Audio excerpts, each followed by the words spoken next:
کے سلسلے میں ضرور آزمایا جائے گا اور تم سنو گے اور ضرور سنو گے. یعنی بہت بڑے پیمانے پر میڈیا تمہیں بدنام کرے گا اور تمہیں تکلیف دے باتیں کرے گا اور تمہارے خلاف قلم حرکت میں آ جائیں گے, تمہارے خلاف لکھا جائے گا, بولا جائے گا, منصوبے بنائے جائیں گے, سازشیں رچی جائیں گی. اب تمہیں تعجب نہیں ہونا چاہیے, ہماری تاریخ ایسے ہی رہی ہے. اب تو اور یہ کرنا ہے کہ تمہیں کیا کرنا ہے. یہ قرآن والا تسمعون من الذین اوتوا الکتاب, یہود و نصارہ ہیں اور جو ان کے ہم خیال ہیں, چاہے کسی بھی مذہب سے تعلق رکھنے والا ہو.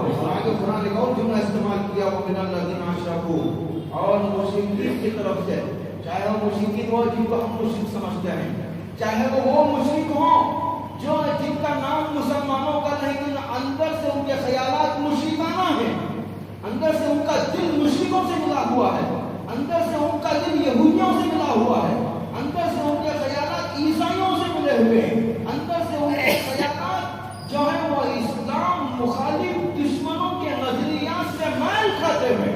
وہ من الذین اشرکوا, ان تمام گروہوں کو, طبقات کو اپنے احاطے میں لے کر قرآن کریم نے کیسی کھلی کھلی بات کہی ہوگا. وہ من الذین اشرکوا, ان مشرکین کے طرف سے تم سنو گے اور ضرور سنو گے. اذن کثیرہ سننے کے لیے تیار رہو, تعجب نہ کرو, بے خبر نہ ہو, غفلت کی نیند نہ سو, سنو گے اور بہت سنو گے. لیکن تمہیں کیا کرنا ہے؟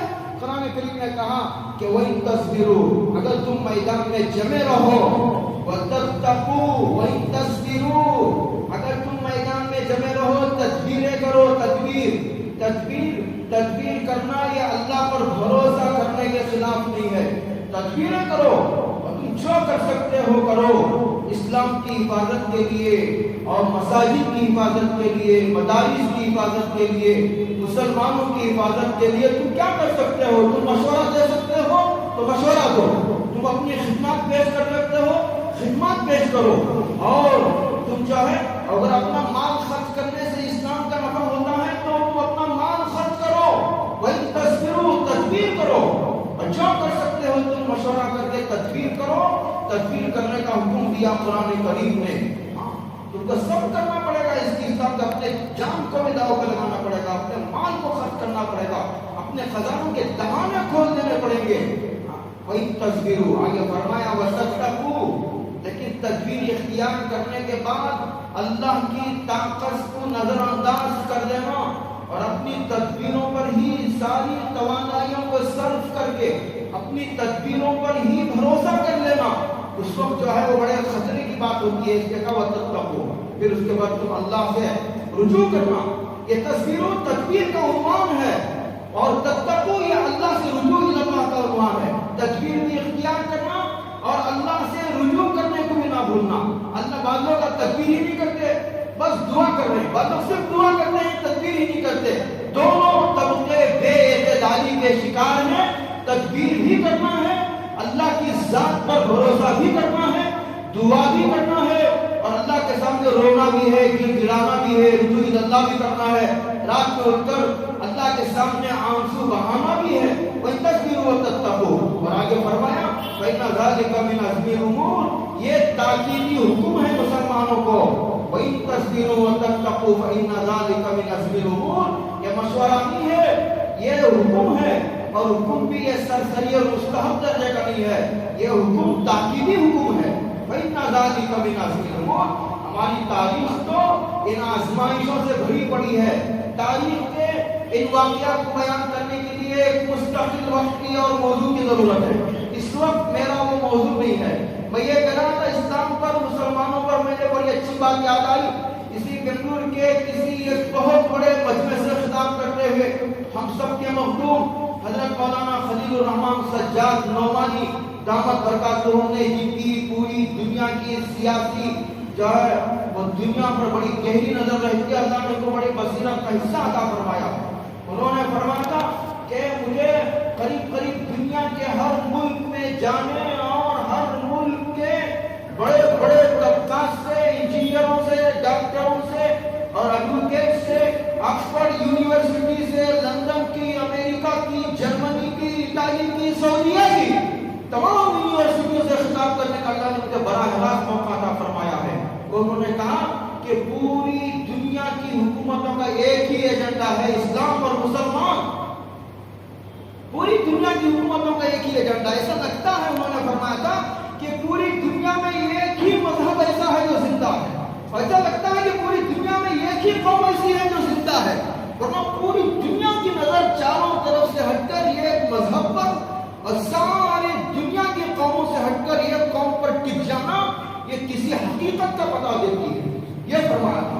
اور یہ فرمایا تھا کہ اور بات بھی فرمائی تھی، فرمایا تھا کہ کسی بھی مذہب پر اور کسی بھی قوم پر حالات کا آنا انہوں نے اس بات کا پتہ دیتے ہیں کہ یہ قوم زندہ ہے، اس لیے کہ حالات زندہ قوموں پر آتے ہیں، بخار زندہ آدمی کو آتا ہے. اور فرمایا تھا کہ نزلہ زکام سے دو چار وہ زندہ آدمی ہوتا ہے، مردے کو بخار نہیں آتا، مردے کو سردی نہیں ہوتی اور مردے کو گرمی نہیں ہوتی، مردہ نزلہ زکام سے دو چار نہیں ہوتا، یہ حالات زندے پر آتے ہیں. تو اسلام ایک زندہ مذہب ہے، مسلمان ایک زندہ قوم ہے. اس کے بعد انہوں نے بڑی عجیب بات فرمائی تھی کہ ایسا لگتا ہے، بظاہر ایسا لگتا ہے کہ پوری دنیا پر اندھیرا چھایا ہوا ہے. ابھی ایسا لگتا ہے کہ اسلام ختم ہو جائے گا، ایسا لگتا ہے کہ جو ہے وہ مسلمان کو جڑ سے کاٹ کر ختم کر دیا جائے گا. کہنے ایسا نہیں ہے. جیسے جیسے رات بڑھتی جاتی ہے اندھیرا گہرا ہوتا جاتا ہے، تو جیسے جیسے اندھیرا گہرا ہوتا ہے وہ اس بات کی علامت ہوتی ہے کہ اور صبح صادق قریب ہی طلوع ہونے والی ہے. جیسے جیسے رات بڑھتی جاتی ہے تو وہ اس بات کی علامت ہوتی ہے کہ اندھیرا گہرا ہو رہا ہے. اندھیرا جتنا گہرا ہوتا ہے اس بات کی علامت ہوتی ہے کہ صبح صادق ابھی قریب ہونے والی ہے. اسی لیے گھبرانے کی ضرورت نہیں ہے. اور بڑی تسلی کی بات، دارالعلوم دیوبند کے بھی ہمارے مخدوم ہم سب کے ذمہ دار اور بڑے دارالعلوم ایشیا کی حسین دینی درسگاہ دارالعلوم دیوبند کے محتمم مفتی ابوالقاسم نعمانی نے اپنے بیان کے ایک جو ہے بیان میں کہا، اس نے ایک جملہ پورا بیان نقل کرنے کا موقع نہیں. انہوں نے فرمایا کہ مسلمانوں گھبرانے کی ضرورت نہیں ہے، اس سے سخت حالات میں ہم نے تمہاری رہبری کی ہے، اس سے سخت حالات میں ہم نے تمہارا ہاتھ پکڑا ہے. تمہیں گھبرانے کی ضرورت نہیں ہے، تمہیں شکر بجا لانے کی ضرورت ہے، تمہیں علماء کے دیش بدیش کھڑے ہو جانے کی ضرورت ہے. ابھی میں اپنے آتے ہوئے جمعہ سے پہلے اپنے دوست کو کہہ رہا تھا کہ ایک ذمہ دار کو کہ مجھے حضرت یوسف صاحب رحمۃ اللہ علیہ کا وہ جملہ یاد آتا ہے جو انہوں نے کسی وقت میں کہا تھا کہ ہمارے ہندوستان کی عوام، ایک پاکستان کے بہت بڑے اجتماع انہوں نے فرمایا تھا کہ ہندوستان کے اور پاکستان کی عوام نبیوں والے کام کو بنیوں کے مزاج سے کرنا چاہتی ہے. بنیے مارواڑی کو کہتے ہیں کہ ایک ایک پیسہ دکھ کر کے رکھتا ہے، کہا کہ نبیوں والا کام ہے، اس نبیوں والے کام کو ہندوستان اور پاکستان کے مسلمان بنیوں والے مزاج سے کرنا چاہتے ہیں. گویا اسی کو ہمارے دوست مفتی ابوبکر جابر صاحب ہیں، بہت سی استعداد عالم دین ہیں ہمارے حیدرآباد کے، انہوں نے کہا کہ ہندوستان کے ہمارے اور ہمارے علاقے کے مسلمان دین کے اس غیب کے کام کو جیب سے کرنا پورا کرنا چاہتے ہیں. اس کے پیچھے تو اللہ کی پوری طاقت ہے، غیبی طاقت ہے جو نظر تو نہیں آتی، لیکن خسات کھڑی ہے اس پر من مٹنے والوں کے، اس کے ماننے والوں کے ساتھ کھڑی ہے. نظر نہ آنے کا مطلب یہ نہیں کہ خدا پورا ہو چکا ہے، کمزور ہو چکا ہے، خدا مر چکا ہے. یہ ڈرنے کی ضرورت ہے. تو میں یہ کہنا تھا کہ اسلام پر حالات آنا کوئی یہ نئی بات نہیں ہے. اور پھر دوسرا اس لیے کہ ساری باتیں میڈیا پر کر رہے ہیں، اور ہمارے مسلمانوں کو عجیب بات ہے کہ جو سچے، حضور نے ایک بات فرمائی تھی کہ قیامت کے قریب ایک دور آئے گا، لوگ سچے کو جھوٹا، جھوٹے کو سچا سمجھیں گے. میڈیا دنیا کا سب سے جھوٹا ترین جو ہے وہ شعبہ ہے. میڈیا کا جو شعبہ ہے دنیا کا سب سے کذاب جھوٹا شعبہ ہے. محدثین کی زبان میں جب محدثین کسی راوی کے نیچے لکھ دیتے ہیں کذاب، یہ جھوٹا ہے، تو وہ حدیث نہیں ہوتی، اس حدیث کو بیان کرنا حرام ہوتا ہے. تو اسی طرح میڈیا دنیا کا یہ کذاب ترین شعبہ ہے، یہ جھوٹا ہے، اس میں جھوٹ 99% ہوتا ہے، 1% سچ کو ملا کر کے چلا دیا جاتا ہے. ہمارے مسلمان پڑھے لکھے مسلمان پڑھ کر نادان بن رہے ہیں، وہ اس جھوٹے میڈیا پر ایسا اعتماد کرتے ہیں جیسے حضرت جبریل نے وحی لا کر کے ان کے سامنے پیش کر دی ہو. اسی لیے چوکنا رہنے کی ضرورت ہے. میڈیا کچھ بھی کہتا ہے کہتے رہے،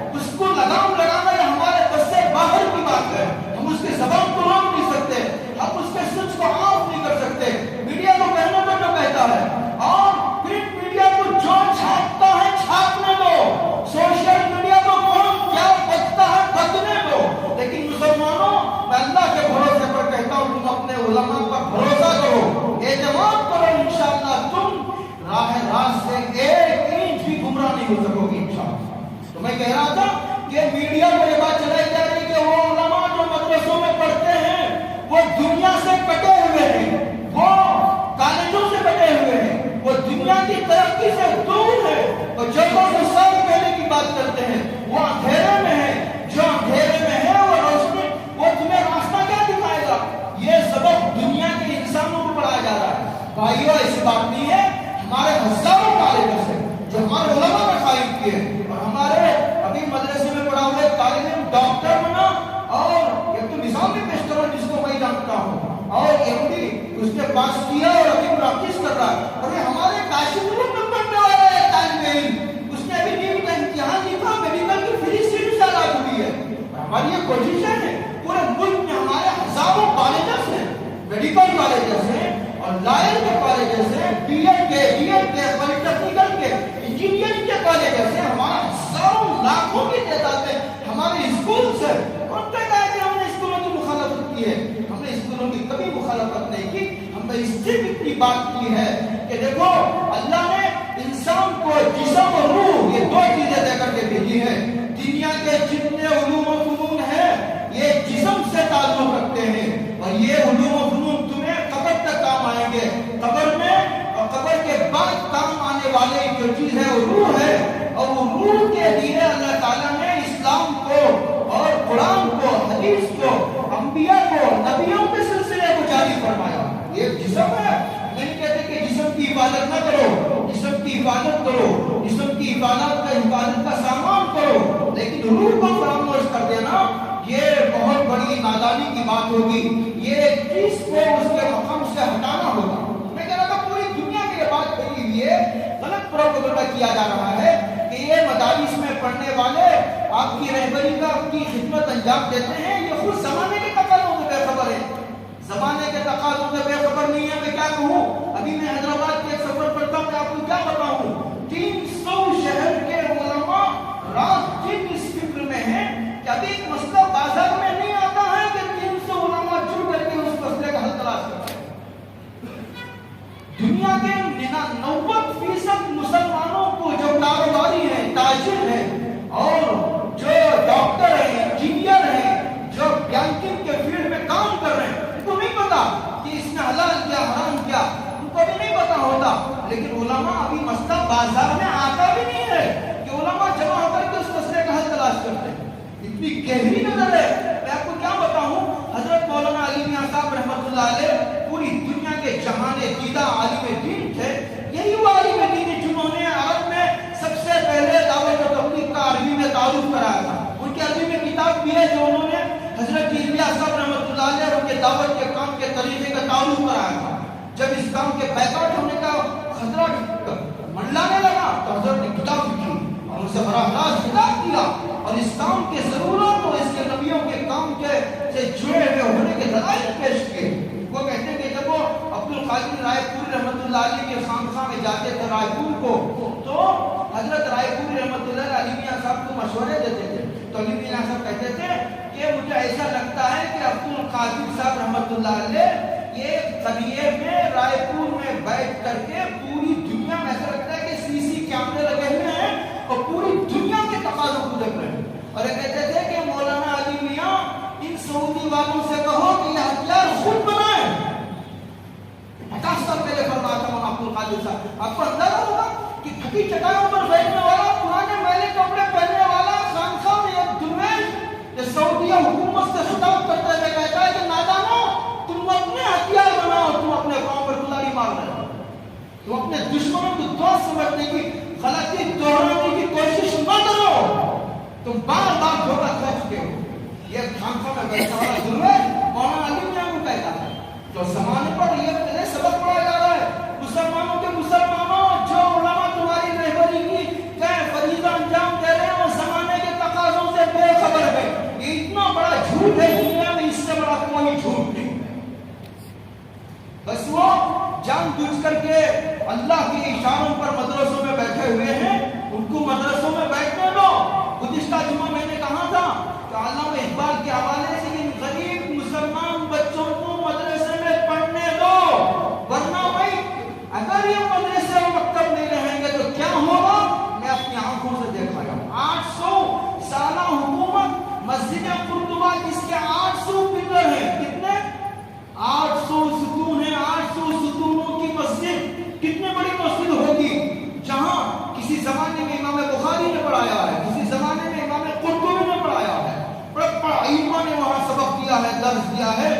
لیکن آج خبرات کے علاوہ وہاں دیکھنے کے لیے کچھ نہیں ہے مسلمانوں، وہاں کچھ نہیں ہے، اس لیے کہ وہاں پر جو ہے اسلام و مسلمانوں کے خلاف ایک سوچی سمجھی سازش رچی گئی، اس لیے ان پروپیگنڈوں سے چوکنا رہنے کی ضرورت ہے۔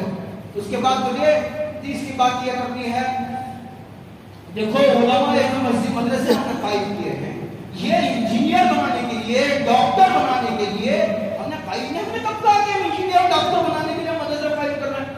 ہم تو اس لیے قائم کر رہے ہیں کہ دنیا میں ہر طبقے کو دینی رہبری کرنے والے علماء کو یہاں سے پیدا کرنے کے لیے ہم نے مدارس قائم کیے، لہٰذا وہ خدمت بہت بڑے پیمانے پر ہو رہی ہے، دارالفتہ قائم ہے، دارالقضا قائم ہے، یا مسلمانوں کے مسائل کے فیصلے کیے جاتے ہیں، ان کے سوالوں کے جوابات دیے جاتے ہیں، قرآن کریم حفظ کرایا جاتا ہے، احادیث پاک کا درس دیا جاتا ہے، تفسیر پڑھائی جاتی ہے، تاریخ پڑھائی جاتی ہے، اور مسلمانوں کے ہر طبقے سے، اس لیے کہ ہر طبقے کے اندر قرآن و حدیث کو سمجھنے کی صلاحیت بھی نہیں ہوتی اور قرآن و حدیث کو سمجھنے کا موقع بھی نہیں ہوتا۔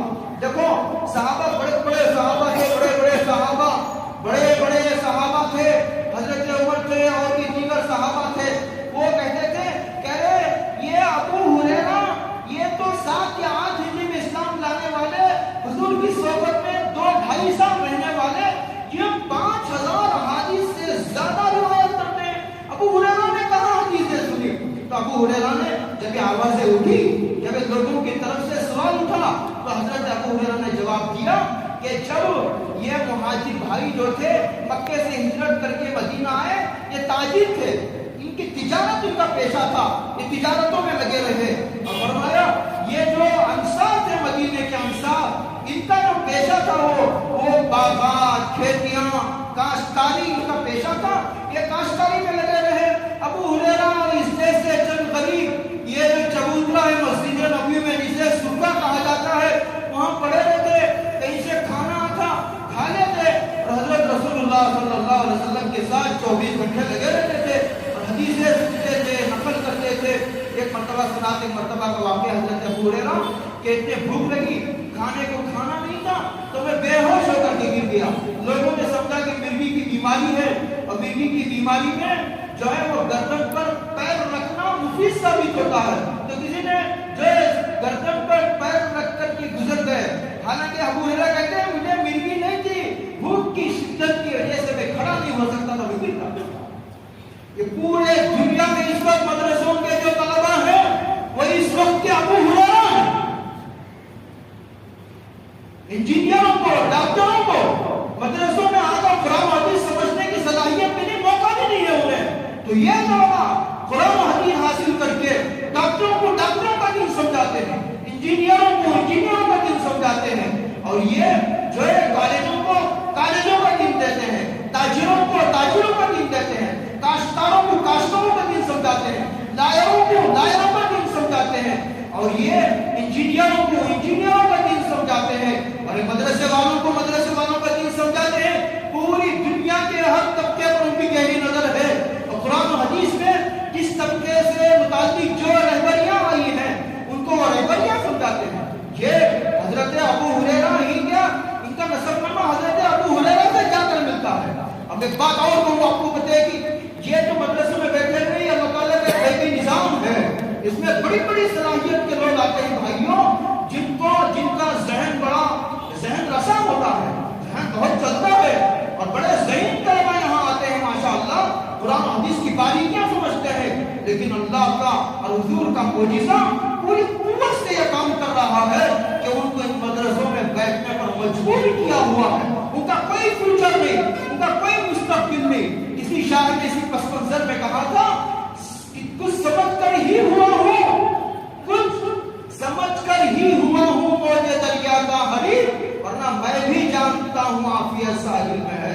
مجھے معلوم ہے لوگ علماء بڑے پروپیگنڈا میڈیا میں یہ کیا جاتا ہے کہ یہ مدرسوں میں پڑھنے والے بچے غریب ہوتے ہیں۔ ارے غریبی سے ان بچوں کو ڈراؤ، ارے غریبی سے ان لوگوں کو ڈراؤ جو محنت کر کے مالدار بنے ہیں، جو محنت کر کے غریب بنے ہیں، ان کو غریبی سے کیا ڈراتے ہیں؟ غریب بننے میں بڑی محنت لگی ہے، محنت کر کے غریب بننے والے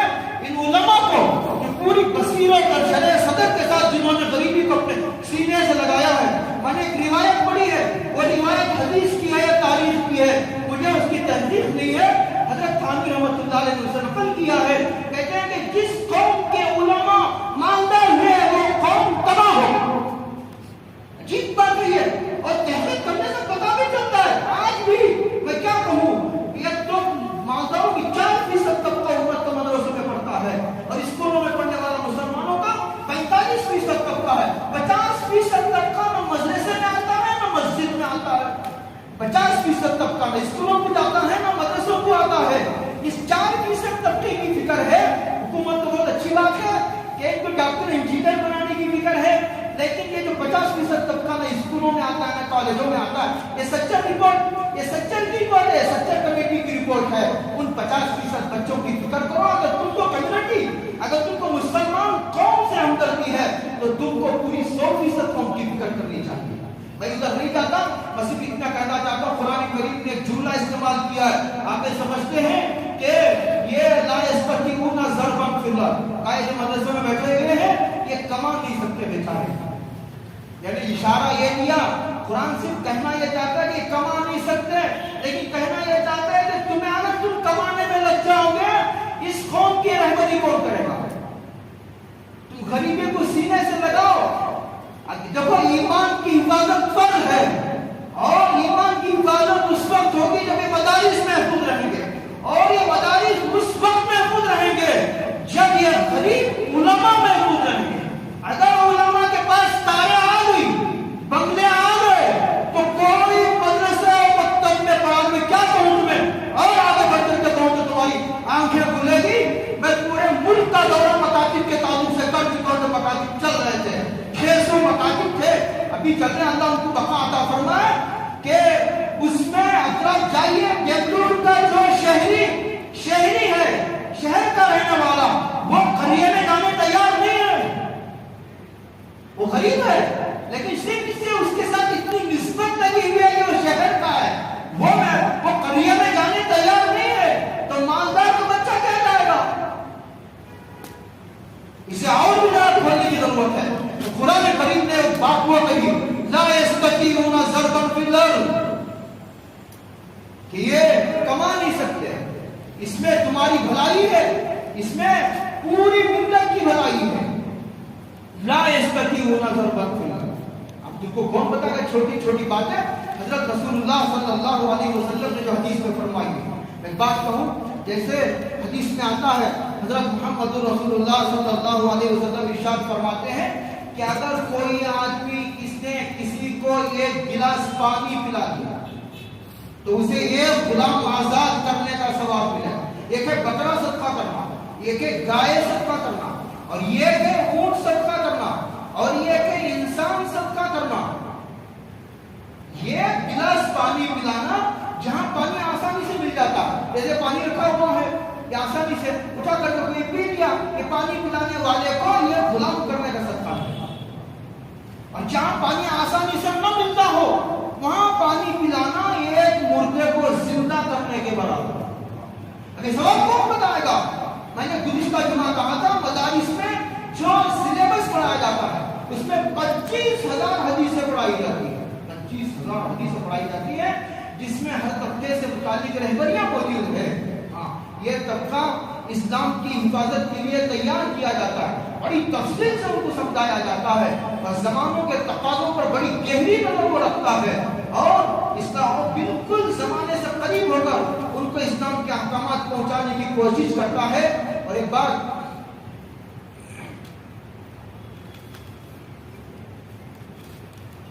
وقت مکمل ہو رہا ہے،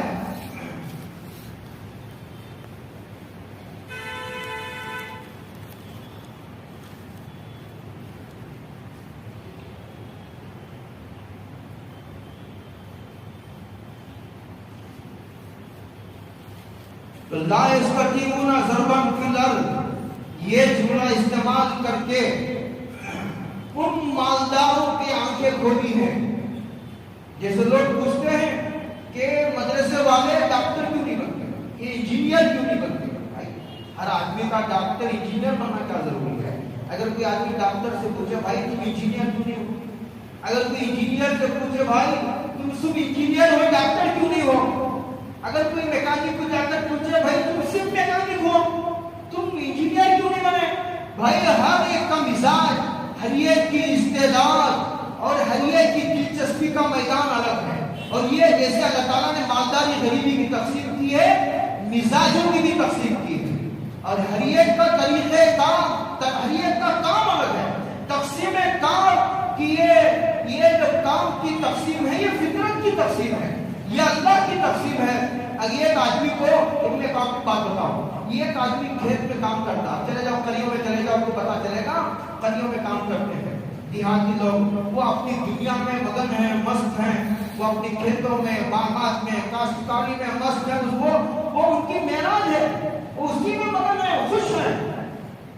ان کو کبھی خیال نہیں آتا کہ مجھے ڈاکٹر بننا چاہیے. پورے باغات میں کام کرنے والے کسانوں کو تم ڈاکٹر بنا دو، چلو مٹی کھانے پڑے گی، مٹی گوبر کھانا پڑے گا، گوبر. اچھا کھانے کے لیے گوبر کیوں نہیں ملے گا؟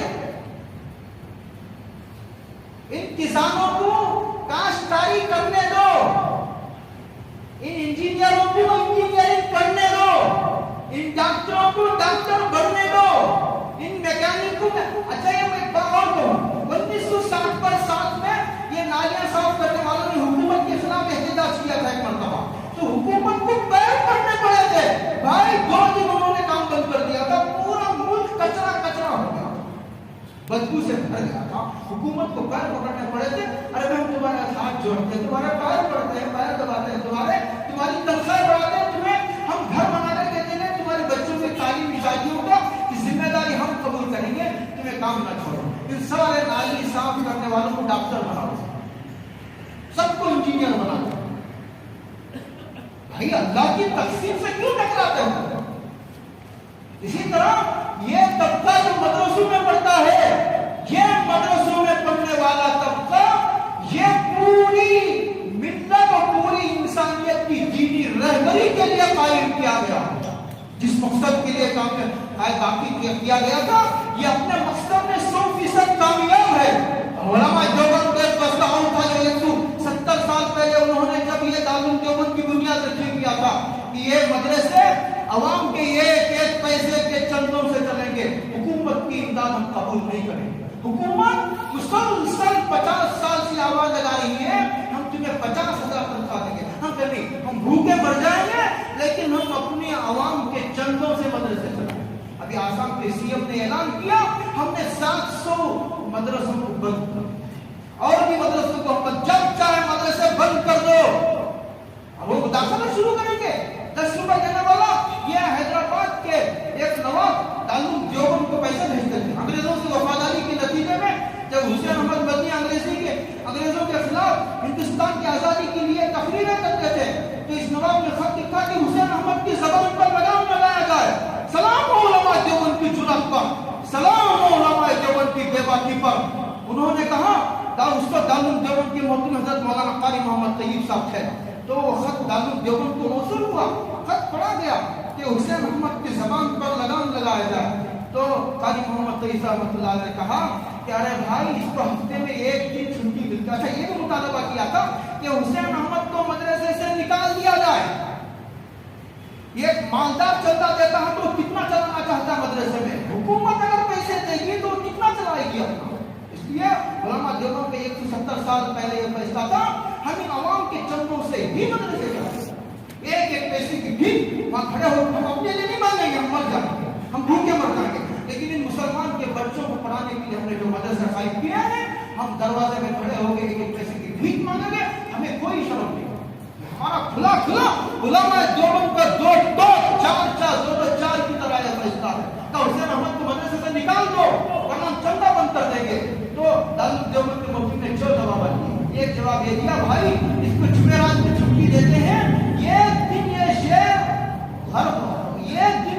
چلاتا ہے، چیختا ہے، اس کو چلانے دو ایک دن. اگر اس کو مدرسے سے نکال دیں گے پورا ہفتہ بھر چلائے گا. دوسرا جواب یہ دیا تم نے اب تک جو دارالعلوم دیوبند کو چندہ دیا ہے اس کی مقدار لکھ کر کے دارالعلوم کو روانہ کر دی جائے، تمہارا چندہ واپس کر دیا جائے. دارالعلوم دیوبند، اسی کو میں کہہ رہا تھا کہ یہ نبیوں کا کام ہے، اسے اللہ چلاتے ہیں. ہندوستان کے